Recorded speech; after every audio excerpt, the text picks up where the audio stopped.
Agatha Christie, non, Sophie Loubière, très sérieusement.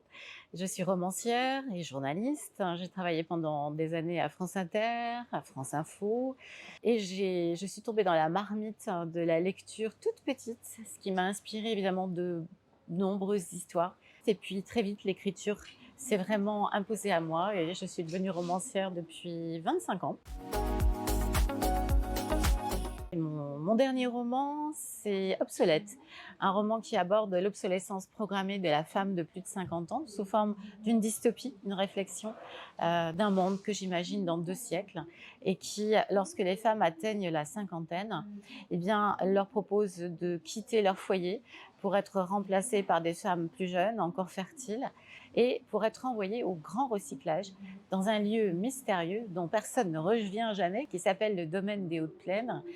Voilà, le secret de ce roman, c'est évidemment que deviennent ces femmes. L'inconnu est parfois plus formidable que le quotidien. Mon actualité, ce sera la rentrée prochaine. Je vais être l'ambassadrice de l'association des 10 de France, donc des personnes dyslexiques, que ça touche les enfants, les adultes.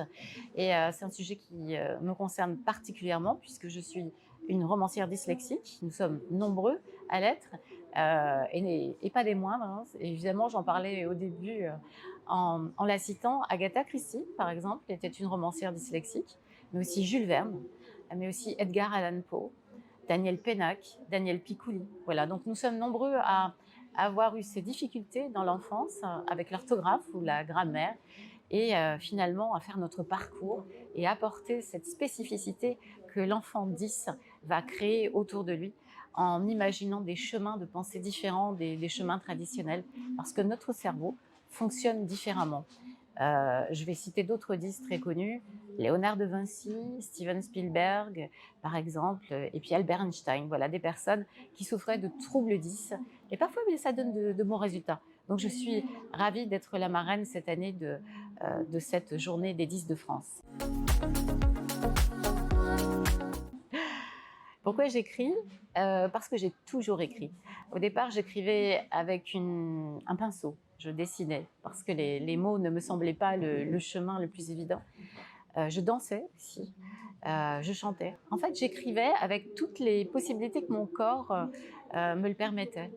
Écrire, pour moi, c'est respirer, c'est aller de l'avant, c'est canaliser mes colères, mes angoisses et dire tout haut ce qui me semble évident à dire aujourd'hui, à cette urgence qu'on a à dénoncer des choses pour faire évoluer cette humanité qui peine, hélas, à évoluer, qui est plutôt, en général, très rétrograde.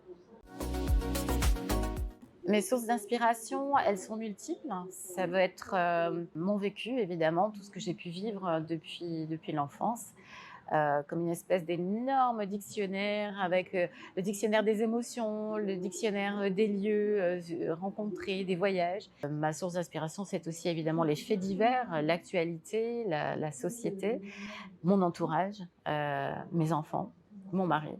Ce sont des personnes qui comptent beaucoup pour moi et qui forgent la plupart des personnages, en tout cas qui donnent la chair aux personnages de mes romans, parce que j'écris beaucoup sur la famille, sur les liens familiaux, sur les non-dits.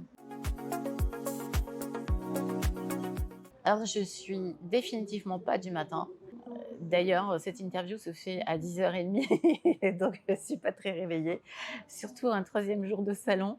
Mais effectivement, je suis de la nuit. Pour moi, la nuit, c'est le berceau des rêves, le berceau de l'imagination. Et surtout, c'est un moment où il se passe rien dans la maison. Je ne reçois pas de mail, pas de coup de fil.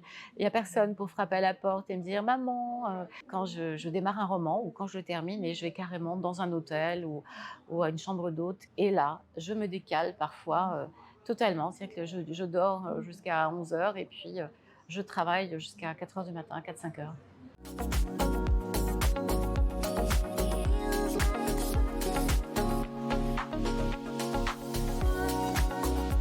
Je n'ai pas de genre préféré en littérature en tant que lectrice, je suis très hétéroclite. En tant que romancière, je lis très peu de romans. Je lis surtout de la documentation, des magazines qui vont me permettre d'enrichir les éléments dont j'ai besoin pour créer ma fiction. Et puis, j'écoute beaucoup la radio. J'ai longtemps été, productrice radio et les voix, tout ce que la radio peut faire passer comme information, je trouve ça captivant parce que ça nous permet aussi, pendant qu'on écoute la radio, de faire autre chose et je suis toujours en train de faire des tas de choses en même temps.